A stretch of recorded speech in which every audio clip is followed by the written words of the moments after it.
We're done here showing up for the Daily Dish. Let's talk about the weather today. Devin, it's a hot time in the old town today. And not so tangled like up in a web or something out there. Byrider Cam looking downtown, not a cloud in the sky from that vantage point.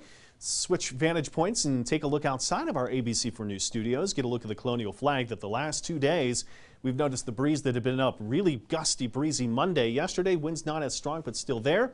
Today, don't have to deal with that wind that's there. However, it picks back up tomorrow. Let's talk about maybe if you got lunch plans from right now. We're closing into 90. We'll be there quickly, 91 next hour. Then we're well into the 90s as we get to 1 o'clock. So a lunch out in the shade may not be too bad. Winds will shift from the south to northwest, a little lake effect to be found. If you have plans to be outside this evening, holding off to get a workout in and an outdoor run or bike, or just going to walk around the block as you get to the evening hours, it's best if you wait a little while. If you get closer to sunset, temperatures will be back to the mid-90s by that time. So still very hot, though, if you're thinking to do something just outside of when you get out of work, 5 to 6 tonight, still very hot. So there's 86 in Salt Lake, 79 to Provo, 63, 72 Park City, Heber. Temps will be rising fast from here on out and are already doing so. 82 to Moab, 84 Cedar City, St. George, 73 Logan, Cache Valley after a crisp start to 49 this morning, 75 Rock Springs, and the satellite and the radar together.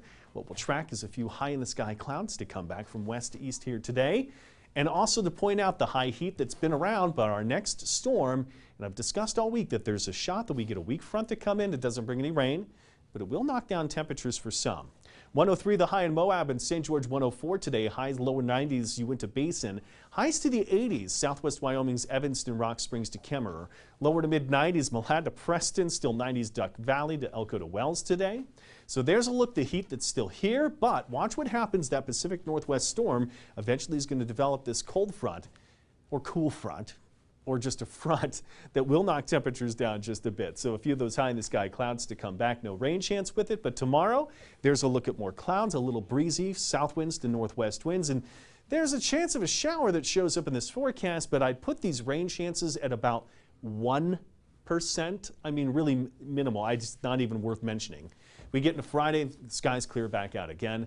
The only thing to show is with this front, we could just get a few clouds. I just don't even believe any of these rain chances whatsoever, not even with mountain help. Again, a couple of clouds to be seen statewide into Thursday. Things really start to clear back out as we get into Friday. And then we're just right back up to heat from there on after. So as we get into your Toyota Bountiful 7-day forecast here, St. George, temperature to 104 today. It's going to tick back, ease back a bit, even with that front to come through for you, to about 100 degrees as we go into and head in through the weekend as well. Here's the forecast Salt Lake City Wasatch Front for the next 7. We're looking at your Performance Honda Bountiful forecast. So I got us close to 100 today. We could do it. And then 94 tomorrow with just a few clouds, no rain chance, and mid-90s into and through the weekend as well. You can see those temperatures holding steady. Put that in a little perspective. The average high is 90. I'm sure we'll tick back down to 89 within the next several days going into next week. So we're still ranging well above that, but it's not near record heat where today the record's 102. So a little bit close to it today, but I just can't see anywhere no rain whatsoever coming. I mean, it's just blue sky all the way. Hopefully as far as you can see. That air conditioning is pumping at the schools right now. Really kidding. It's a hot day for back to school. Hey, coming up on midday, this is a hot interview. A new film based on actual events is coming out soon. We're talking about Out of Liberty when we come back.